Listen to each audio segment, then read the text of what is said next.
Boa noite a todos. É com grande carinho que a gente se reúne mais uma vez aqui, ainda que virtualmente, em nome do Grupo Teresa, né? Essa casa que, mesmo distante, tem buscado nos acolher, nos orientar, nos manter conectados ao alto. Então que nessa noite, aonde nos foi proposto o estudo sobre Francisco de Assis, nós possamos receber dele todo o carinho, toda a orientação, todo o amor que ele distribuía por onde passava.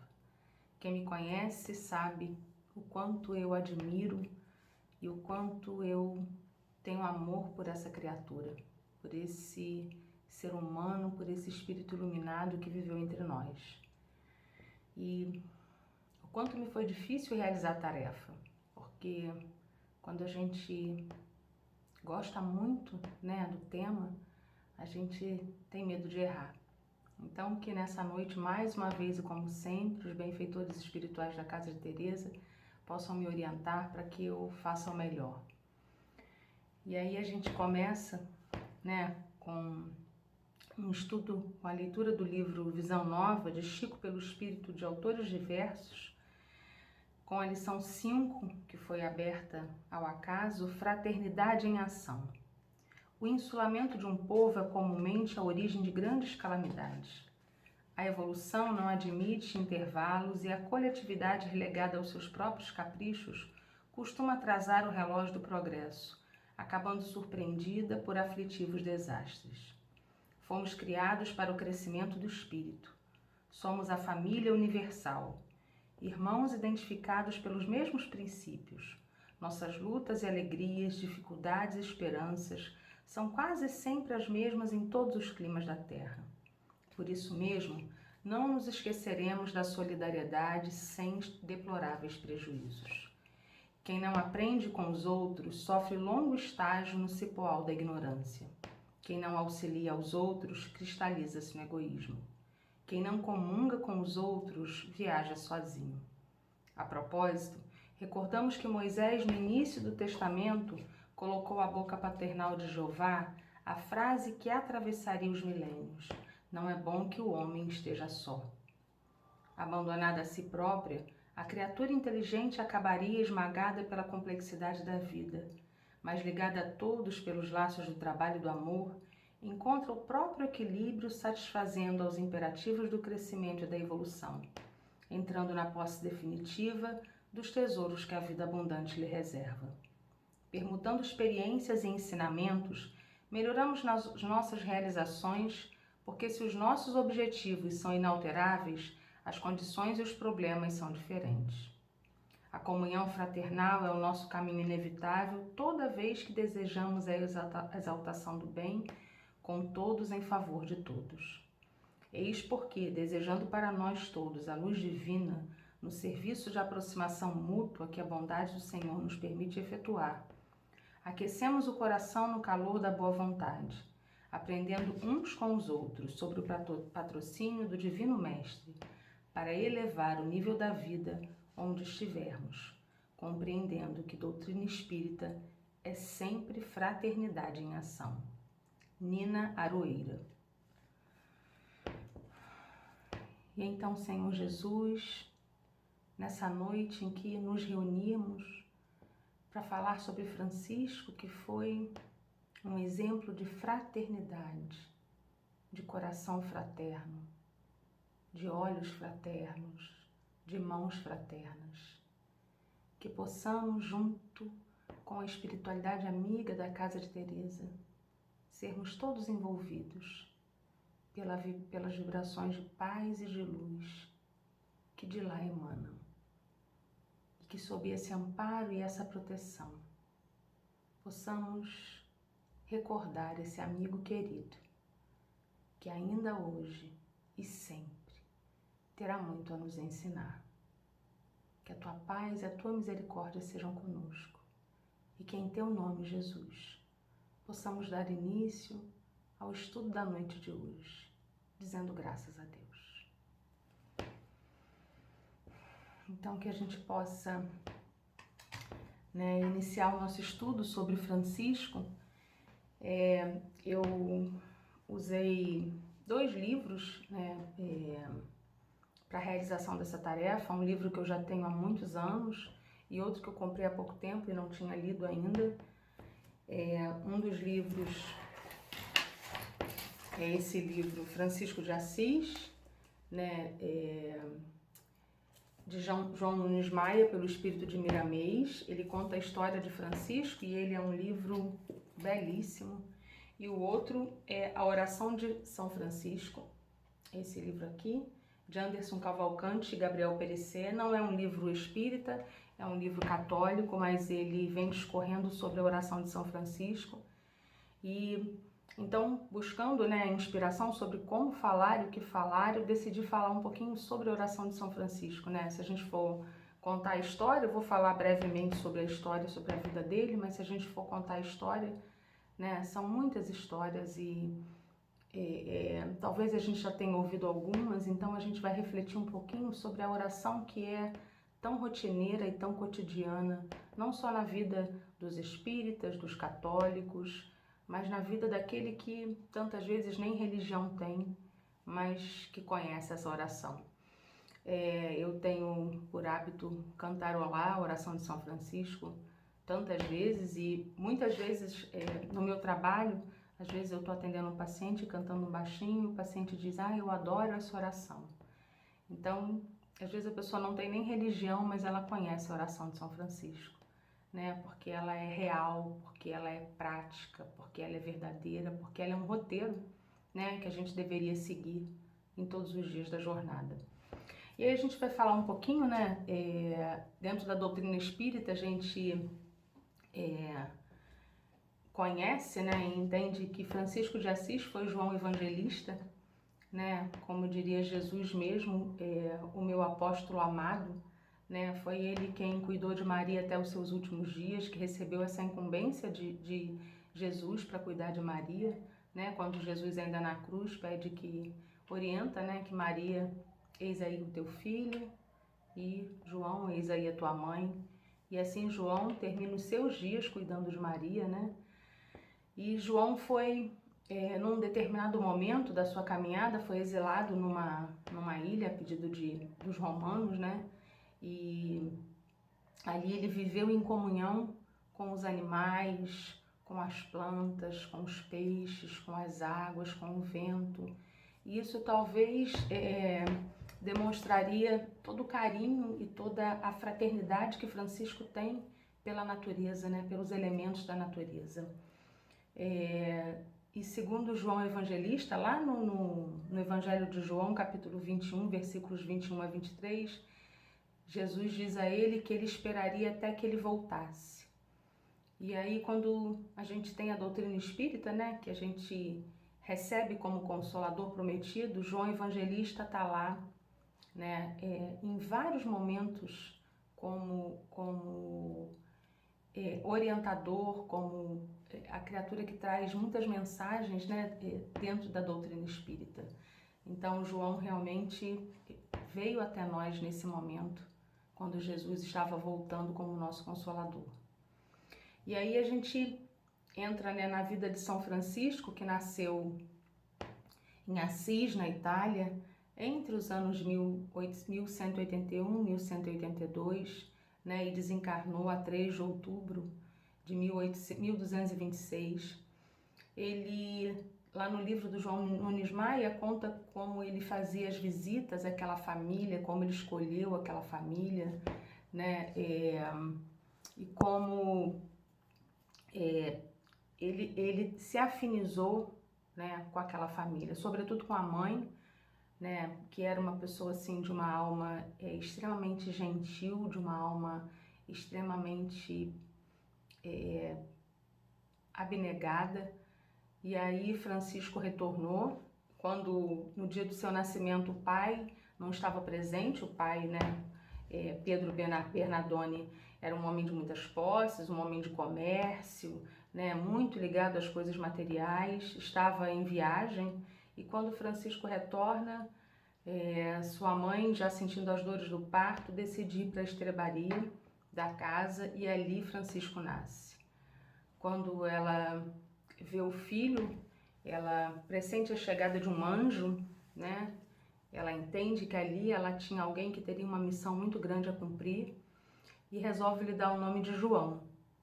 Mas quando o pai retorna da viagem, ele diz que tinha tido um sonho em que tinha muitas chagas, estava muito doente e que um homem chamado Pai Francisco o cura dessas chagas. E ele havia prometido que quando tivesse um filho daria a ele o nome de Francisco. Então Francisco passa a se chamar Francisco e não João. Né? Ele teve uma juventude muito boêmia, né? Era um jovem, embora de coração extremamente bom, né? Uma juventude muito boêmia, como todos os jovens, né, da sua época, né, que eram abastados, né, financeiramente. E resolveu se alistar em 1202, por volta de 1202, resolveu se alistar como soldado numa guerra que acontecia naquela época em Assis. Ele caiu doente, ficou prisioneiro durante um ano, depois caiu doente, foi acolhido pela família novamente, passou um ano ainda doente em casa, tendo febre, tendo visões, e assim que ele se recupera, lá pelo ano de 1205, ele novamente tenta a carreira de armas. Ele teve um sonho em que ele se via num local com muitas armas e com uma jovem muito bela, e aí ele acha que ele tinha que se alistar novamente. Ele se alista novamente como soldado numa outra guerra e ele vai, né, até esse campo de batalha. E lá ele tem o primeiro chamado divino. Ele ouve uma voz lhe chamando, né, e lhe perguntando, né, nesse instante, quem lhe pode ser mais útil, Francisco, o servo ou o Senhor? E ele responde, o Senhor. Então essa voz diz a ele, então por que preferes o servo ao Senhor? E ele, assim como Pedro, como Paulo, né, lá atrás, ele diz, que queres que eu faça, Senhor? E aí a voz responde a ele, volta para a terra em que nasceste, porque é espiritualmente que vou fazer cumprir a visão que tivestes. Então aquela visão que ele teve, né, das armas, da bela noiva, da bela senhora, ele não tinha compreendido, ele via com os olhos humanos, né, mas era uma visão espiritual.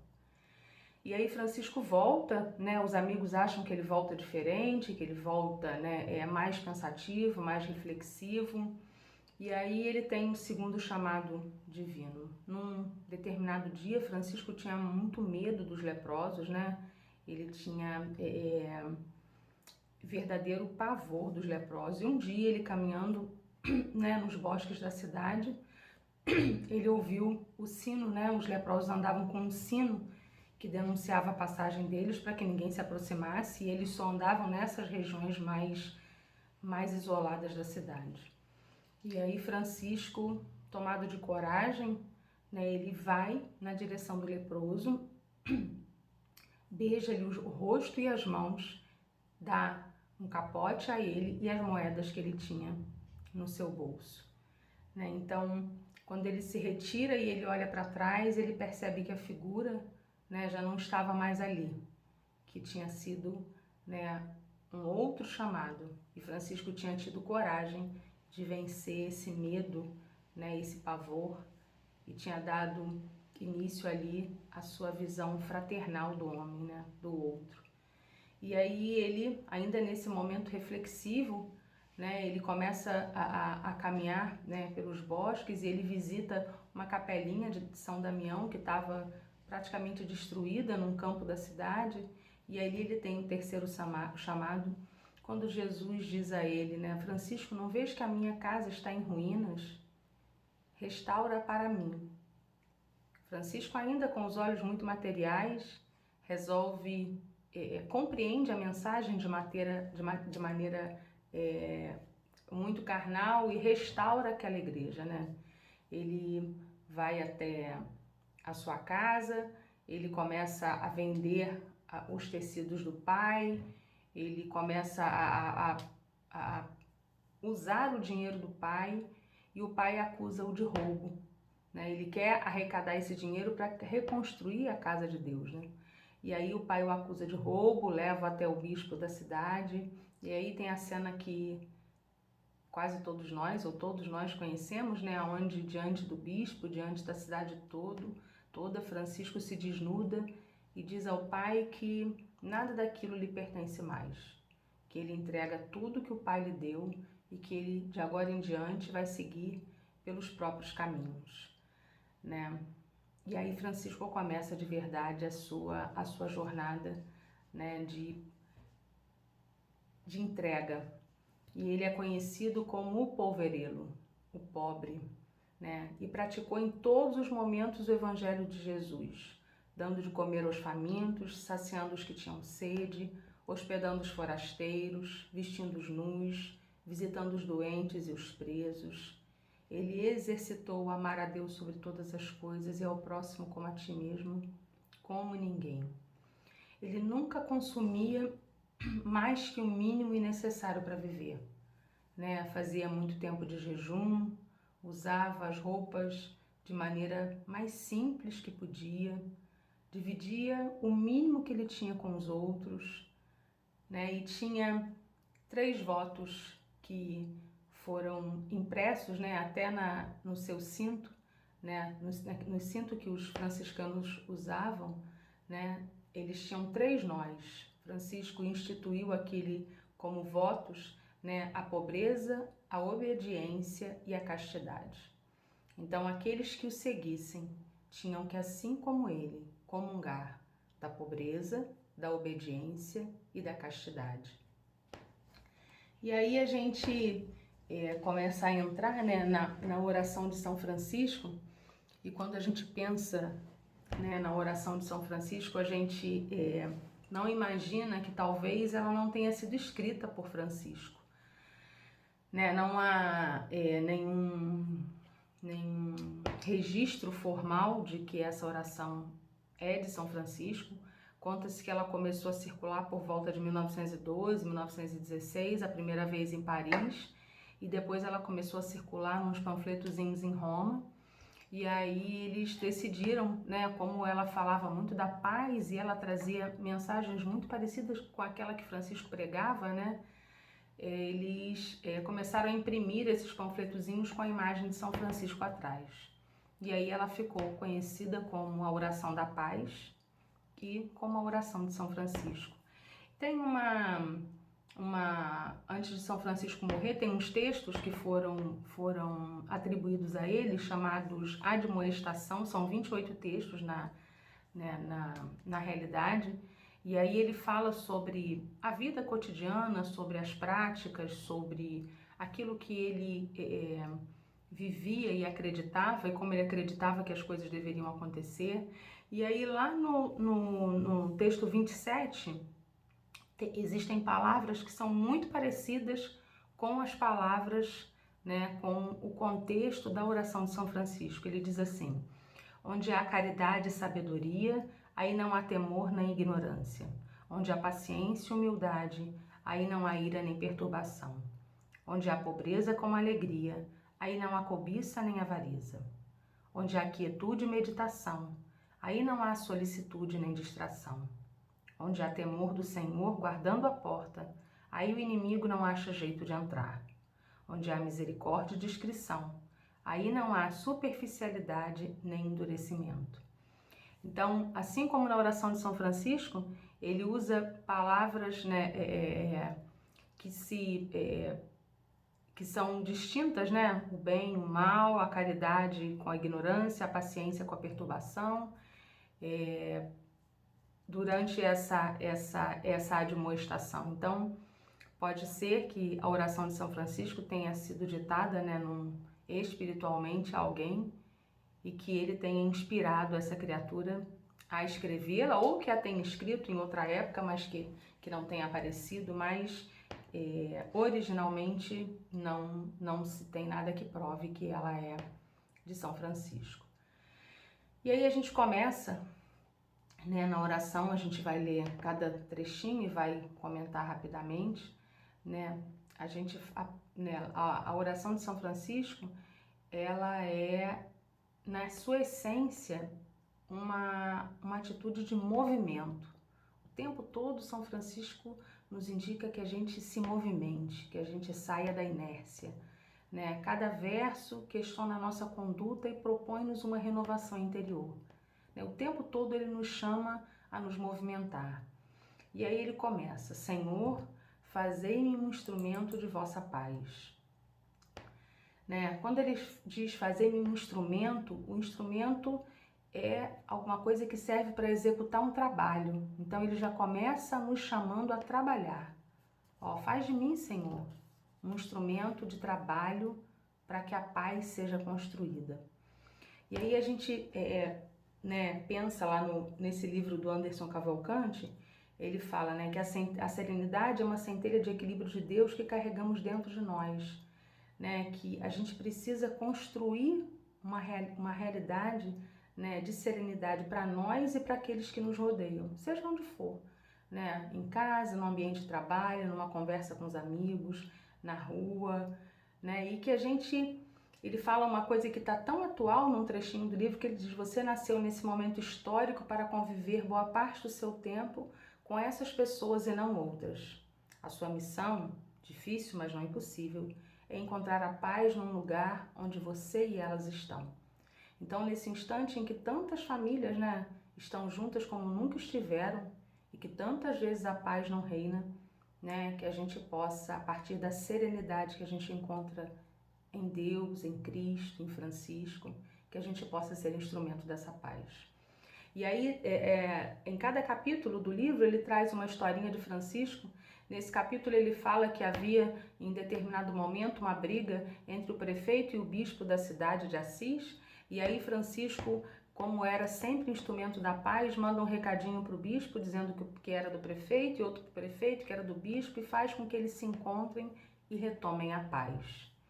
Então ele levando a pacificação a esses homens.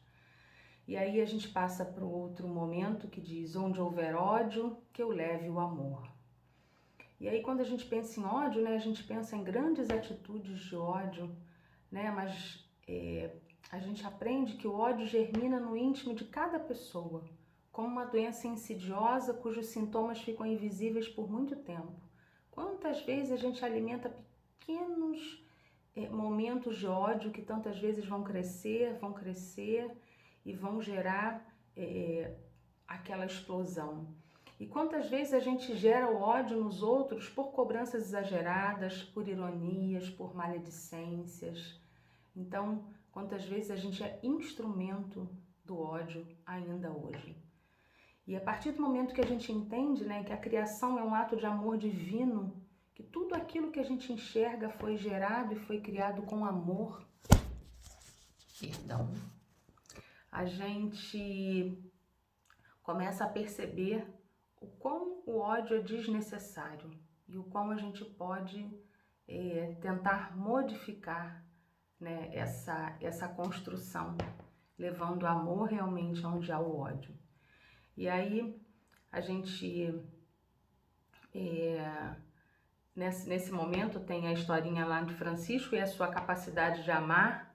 Conta a história de uma mulher, de uma mendiga que vinha pedindo esmolas e chegou até Francisco e um frade e pediu a eles alguma coisa, e Francisco não tinha absolutamente nada. E pergunta ao frade se eles tinham alguma coisa lá no abrigo onde eles estavam, e ele diz que a única coisa que eles tinham era um evangelho. E aí Francisco vai até lá, pega o evangelho e dá a essa senhora para que ela o venda e possa comprar o que for de comer, o que for de se alimentar. Então é uma demonstração de amor tão grande, que mais uma vez se despe de si mesmo para doar a alguém. E aí a gente continua: onde houver ofensa, que eu leve o perdão. A vida anda muito corrida e tensa, Vivemos sob pressão o tempo todo. Falta tempo, vivemos angustiados, Vivemos envoltos em sentimentos ruins que nos sobrecarregam a cada dia. E isso vai se tornando um círculo vicioso, e até momentos que a gente bota para fora e grita e ofende, E traz a guerra, e traz a briga, A estratégia da ofensa faz parte da batalha do perde-perde. pois não há vitoriosos, todos terminam diminuídos. Essa é a realidade, né? Não há quem vença na batalha da ofensa. Embora a gente, quando está brigando com alguém, a gente quer sempre ter os argumentos que possam mais ferir essa pessoa, mais ofender, mas não há vitoriosos, só perdedores, né? A tolerância e a compaixão são duas asas necessárias para que a gente possa realizar esse grande voo, né? Esse grande voo de levar o perdão aonde houver a ofensa. Ao perdoarmos, sentimos que talvez aquele perdão fosse necessário a nós mesmos, né? Tiramos aquele peso das nossas costas, aquele fardo. E aí tem uma história, né, sobre Francisco e o perdão, que conta a história de um lobo, né, que vivia às margens da cidade de Gúbio, e ele atacava e ele feria os animais e ele feria as pessoas, e as pessoas estavam com muita raiva desse lobo. E aí Francisco vai até o bosque, a área mais isolada onde o lobo vivia, e conversa com ele, né? E compreende que ele tinha fome, que ele tinha sede. E aí então os moradores daquela cidade começam a alimentar e oferecer água ao lobo, e eis que ele nunca mais agride ninguém, avança em ninguém, fere ninguém. Então Francisco ensinou a perdoar aquelas criaturas, né, que viam no lobo um ofensor, um agressor. Então a gente passa, né, para outro pedacinho, que diz que onde houver discórdia, que eu leve a união. Na correria diária são muitos ruídos que tiram nosso sossego e atrapalham a nossa convivência. Por vezes nos tornamos porta-vozes da difamação, ao invés de instrumentos da paz. Ouvimos algo negativo sobre alguém e passamos tal informação adiante. Pronto, a discórdia começa a ser disseminada. Quantas vezes, né? Esses pequenos ruídos, essas pequenas contendas fazem com que a gente propague a discórdia, né? João Paulo II, num momento lá em Assis, falou sobre a paz. Ele diz que a paz é uma responsabilidade universal, que passa através de milhares de pequenos atos da vida cotidiana. Por seu modo cotidiano de viver com os outros, as pessoas optam pela paz ou a descartam. Precisamos criar vínculos, ser agregadores, ajuntar e não distanciar as pessoas. Ouvir com escuta ativa, interessada, investir em carinho, em amor, né? Então, que quando a gente ouça uma palavra de discórdia, uma maledicência, a gente tenha olhos de compaixão, a gente tenha olhos de amor, para que a gente não ajude a disseminar essa discórdia, mas que a gente possa levar a união. Isso acontece muito dentro do nosso ambiente de trabalho, né, onde ainda, infelizmente, né, nossas almas diversas, com diversas tendências e momentos, a gente faz uma discórdiazinha daqui, uma discórdiazinha dali, e quando a gente vê, a gente está num momento de total desarmonia e desunião. Então, que a gente possa levar a união, né, em todos os ambientes onde a gente estiver. Nesse trechinho, ele conta a história de São Francisco, o momento em que São Francisco, tendo um amigo muito doente, resolveu satisfazê-lo um desejo, levá-lo até as parreiras. Ele tinha vontade de comer uvas e São Francisco, unindo os outros irmãos, o leva, né, para próximo das parreiras, ainda muito doente, para se alimentar e se saciar daquelas uvas fresquinhas. E esse irmão, até o dia de sua morte, lembra desse momento vivido com Francisco. E aí a gente continua, né, quando ele diz assim: onde houver dúvida, que eu leve a fé. Ter fé significa acreditar, mesmo quando as sombras da dúvida chegam até nós. Acreditar com uma fé esclarecida e corajosa. A fé se estabelece com a intimidade com Deus e é sempre a melhor resposta para toda dúvida. Então, ter dúvidas, ter medo, é comum em nós, ainda que temos a nossa fé um tanto quanto vacilante. Mas é preciso que acreditemos, né? É preciso que a gente estabeleça essa intimidade com Deus para que a nossa fé se fortaleça. Haverá sempre arestas para serem aparadas, haverá sempre momentos de aprendizado, seja na dor, seja no amor, mas com fé a gente precisa acreditar que estamos no melhor caminho, embora os dias de dificuldade, né, acreditar que a fé é o caminho, que a dúvida não nos tire, né, a certeza de que somos cuidados a todo instante. E aí eles contam, né, nesse trechinho uma história de Francisco, quando ele tinha um amigo, o Frei Rufino, que sonhou com o diabo e que dizia que ele acabaria seus dias no inferno por acreditar em Francisco. E Francisco diz a ele que jamais um servo de Deus, né, deveria acreditar nesses sonhos, duvidar, né, da palavra de Jesus.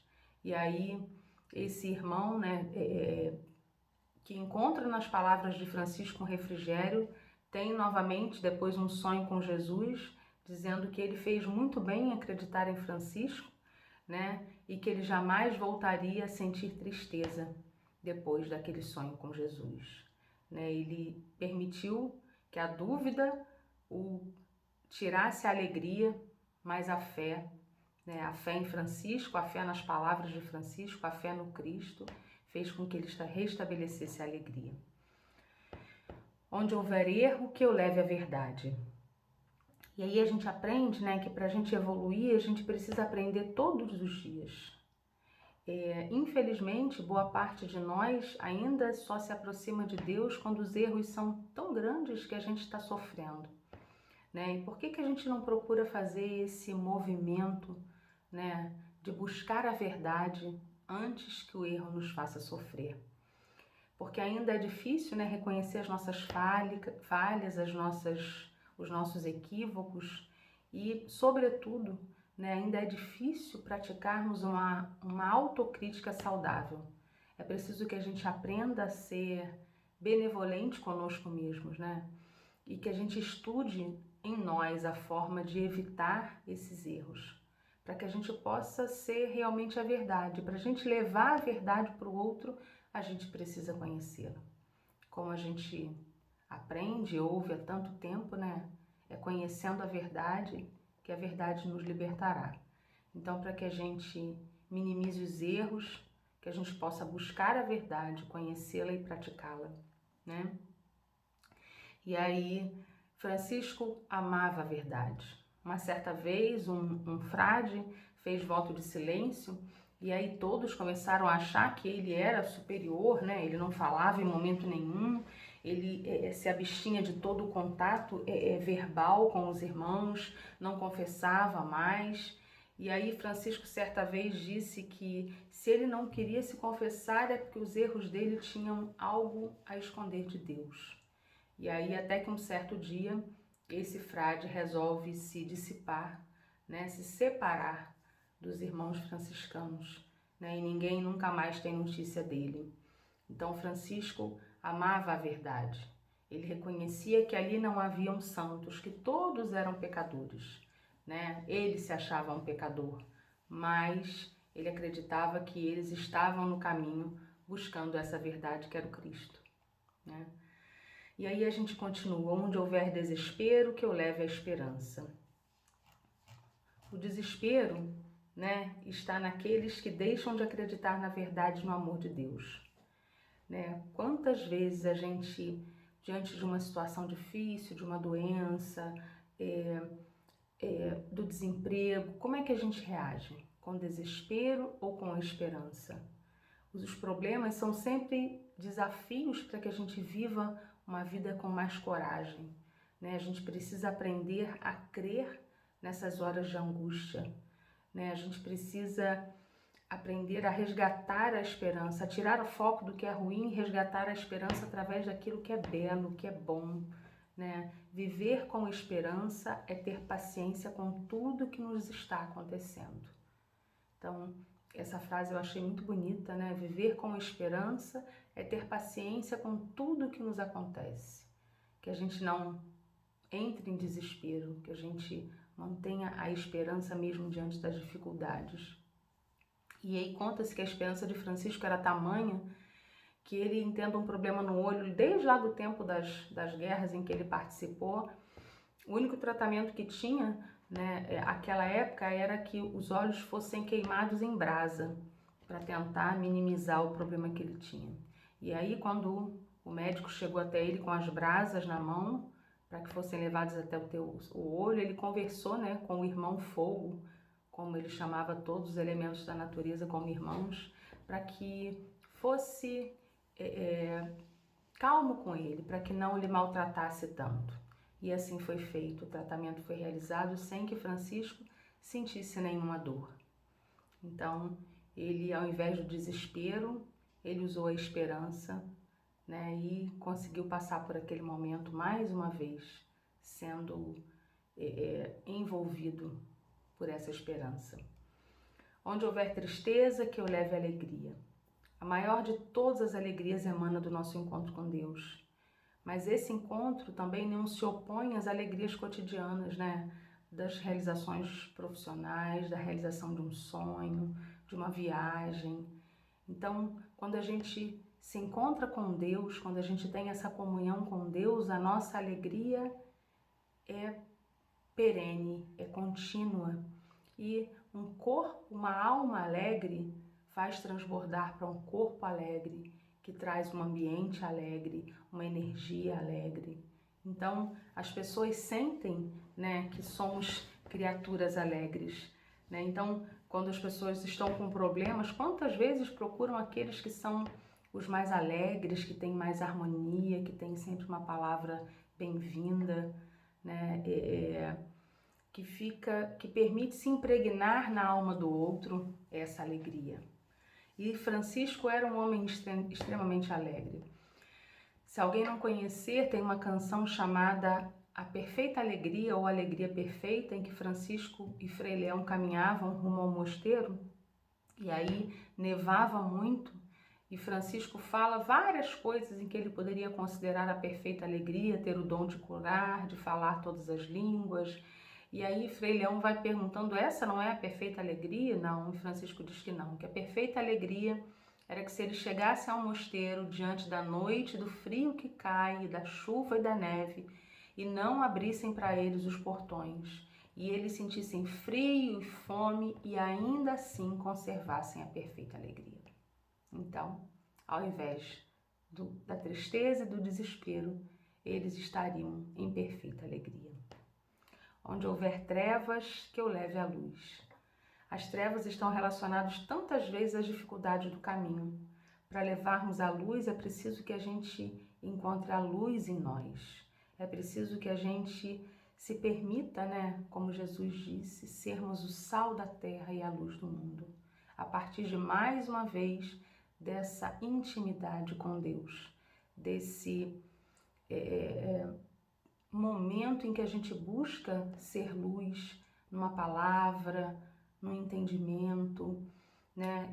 O autor fala lá na oração de São Francisco para a gente cultivar pensamentos iluminados, usar melhor a nossa inteligência, ideias sensatas e otimistas que temos, né? Precisamos ter essas ideias para que possamos abrir os nossos ouvidos para a inspiração divina.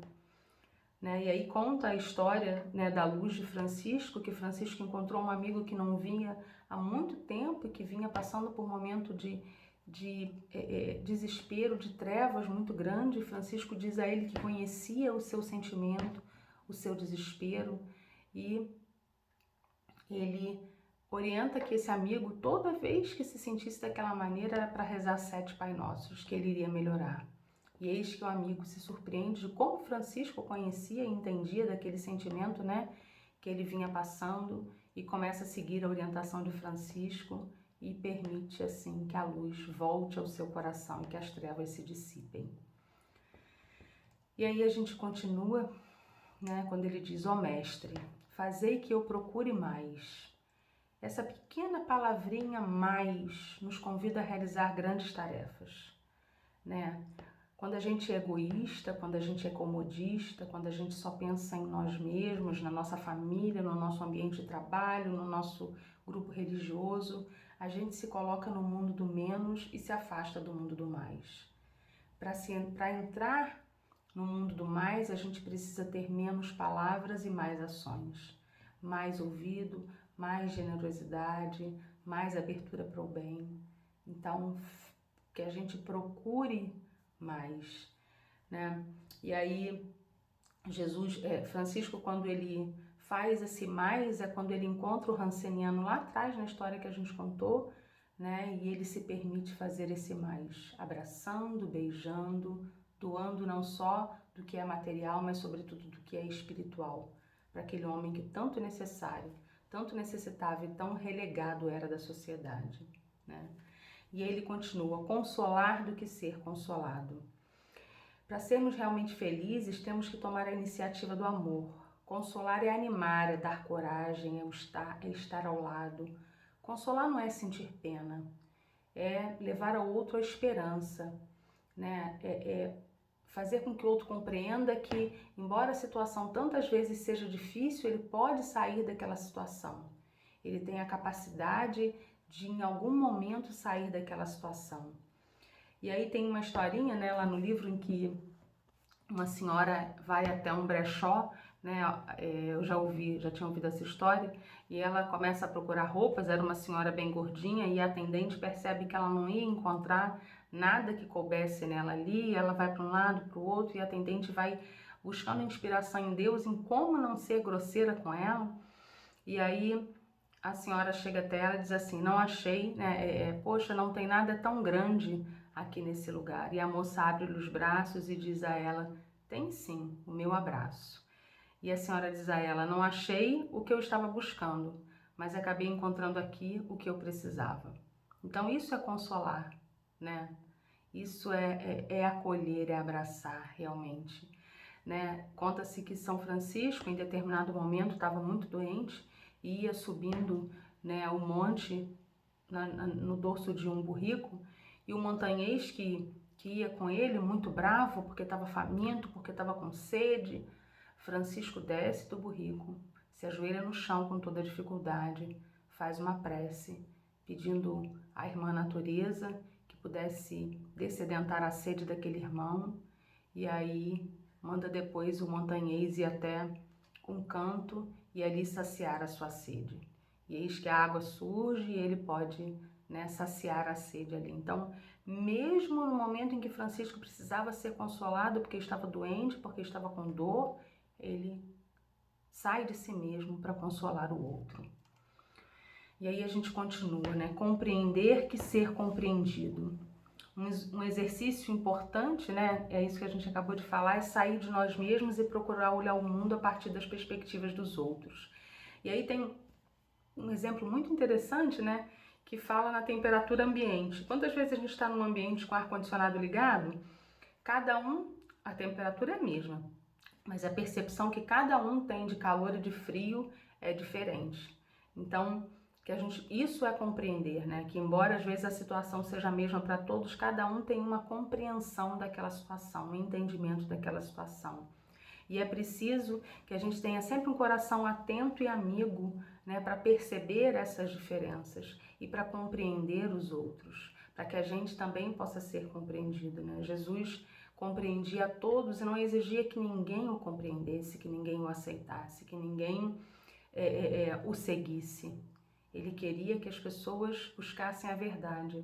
Ele era a verdade, né? Mas em momento nenhum ele obrigou ninguém a compreendê-lo, né? Em determinado momento, Francisco, né, nessa sua arte aí de compreender acima de todas as coisas, foi convidado a jantar na casa de um cardeal, uma casa muito luxuosa, teria um banquete abastado, e Francisco vai pela cidade esmolando pelas casas e comendo, né, daquele pouco que lhe era dado, e quando ele chega à casa do cardeal, o cardeal lhe chama a atenção porque foi uma grande ofensa, né, que ele fosse mendigar entre os vizinhos dele. E Francisco diz que não, que havia honrado muito ao cardeal, porque ele havia honrado primeiro a Jesus, que escolheu a pobreza quando veio a esse mundo.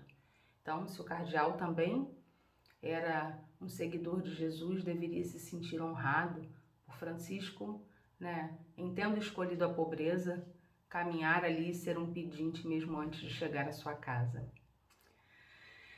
E é amar que ser amado, Francisco nos ensina. De acordo com a lógica do mais, o amor que dedicamos aos outros não deve depender do amor que esperamos receber. Quem sabe amar é porque se sente profundamente amado. Eu há pouco tempo ouvi essa frase e aí ela se repete agora. Quem sabe amar é porque se sente profundamente amado. O amor verdadeiro não é aquele que cobra, não é aquele que pede, não é aquele que troca, né? Quando a gente ama, a gente se oferece, né?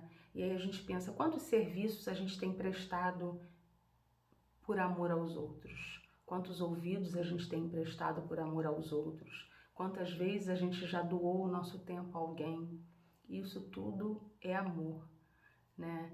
E Francisco sabia amar como poucos, né? Em determinado momento, lá no vale onde os jansenianos viviam, e também dentro dos locais onde os franciscanos abrigavam esses irmãos, ele tinha um irmão, um leproso, que eles chamavam na época, que era extremamente rude e não gostava que ninguém se aproximasse dele e brigava com todos. E um dia Francisco, amando profundamente aquele irmão, chegou até ele e fala: meu filho, o que posso fazer por você?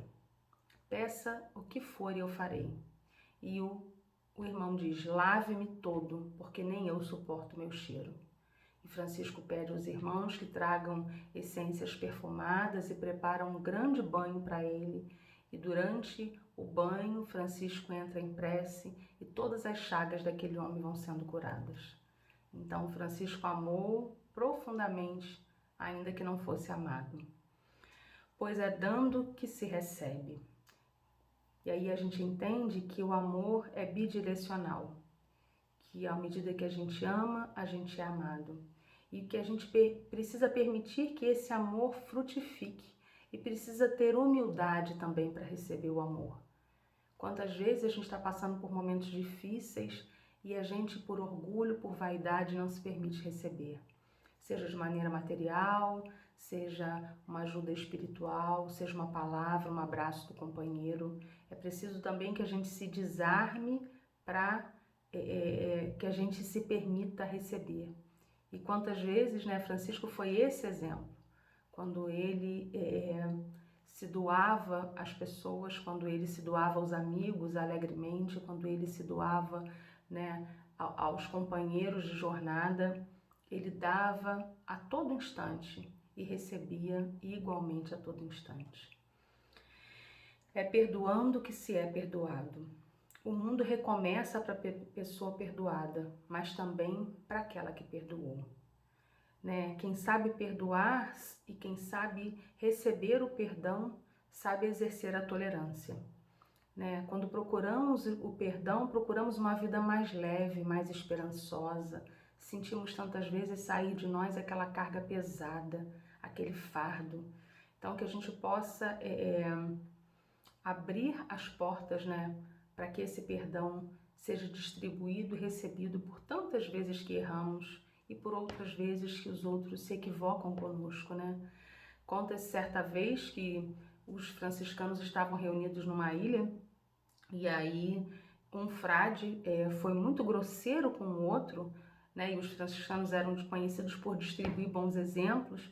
E aí, nesse estado de grosseria, depois ele caiu em si e pegou um monte de estrume que tinha no chão e colocou na boca e começou a mastigar. E falou ao seu irmão: perdoe, meu irmão, é que minha língua que espalhou o veneno precisa agora mastigar o esterco. Então aquilo foi conhecido como um ato assim, né, de grande, de olha, eu errei, eu preciso de perdão. E é morrendo que se vive para a vida eterna. Morrer é a continuação de uma forma de viver. Para nós isso é muito claro, né? A gente morre e continua da mesma maneira como a gente viveu. Quem vive convicto de que vale a pena trabalhar pelo amor e pela paz, já experimenta a alegria de uma vida plena. A certeza de uma vida contínua nos deveria manter mais atentos, menos distraídos pelas facilidades da vida. Precisamos morrer para determinadas coisas, para que então a gente possa nascer para as questões espirituais, né? A gente precisa se converter, e não é nos convertermos a uma determinada religião, né? Conversão é quando a gente nasce para uma nova vida, né? A conversão é quando a gente permite que nasçam em nós virtudes como a sinceridade, a temperança, a solidariedade, o senso de justiça, o amor, a paz, o perdão, a benevolência. Isso é preciso que morra o homem velho para que se viva novamente. Para essa vida que já começou desde há muito tempo, né? Que é uma vida que vai continuar por muito tempo, para toda a eternidade, né? E aí, Francisco, no leito de sua morte, pergunta ao médico quanto tempo mais ele teria de vida, e o médico diz que ele não passaria ali das próximas semanas ou meses, e Francisco diz para a irmã morte que ela seja bem-vinda. E no instante de sua morte, Francisco pede para que seja desnudo, para que possa receber a irmã morte livremente, abertamente. E assim ele se despede da vida e é recebido do outro lado do caminho por todos aqueles irmãos que com ele caminharam em outros tempos, por Jesus, por Maria, por seus amigos apóstolos, né, em grande festa, porque Francisco aqui caminhou da forma como queria morrer, buscando o bem, buscando a paz, né? Eu escrevi aqui no finalzinho, assim foi e é Francisco de Assis, um exemplo de renúncia, de trabalho com alegria, de fraternidade cristã, de amor pela vida e tudo que nela se encontra, uma verdadeira luz a ser seguida. Francisco, como dizem muitos em algumas bibliografias, é o primeiro depois do único. É o primeiro depois do único que foi Jesus. Que possamos, não só nesse dia, mas em todos os dias, nos envolvermos com as lições de Francisco, com a vibração de Francisco, com a energia de Francisco, para que ela entre em nossos corações, modifique a nossa alma, modifique os nossos gestos, os nossos pensamentos, para que a gente possa, assim como ele, vivermos em atitude fraterna, de paz, de amor, de respeito, de gratidão e de comunhão. Então que a gente possa, né? A minha voz não é das mais bonitas, mas eu vou cantar a oração de São Francisco para a gente encerrar esse momento tão especial com ele e com seus ensinamentos. Ó Mestre, fazei-me um instrumento de vossa paz. Onde houver ódio, que eu leve o amor. Onde houver ofensas, que eu leve o perdão. Onde houver discórdia, que eu leve a união. Onde houver dúvidas, que eu leve a fé. Onde houver erros, que eu leve a verdade. Onde houver desespero, que eu leve a esperança. Onde houver tristezas, que eu leve a alegria. Onde houver trevas, que eu leve a luz. Ó Mestre, fazei que eu procure mais consolar que ser consolado, compreender que ser compreendido, amar que ser amado, pois é dando que se recebe, é perdoando que se é perdoado, e é morrendo que se vive para a vida eterna. E assim, que debaixo de toda a luz que emana do alto, possamos nos sentir envolvidos pela paz que foi a vida de Francisco, por sua ternura, por seu amor. E que nos envolvendo, possamos partilhar dessa mesma paz e dessa mesma luz, aonde quer que estejamos, em nome do bem e em nome do amor, sempre. Paz e bem aos nossos corações. Assim seja, Senhor. Graças a Deus.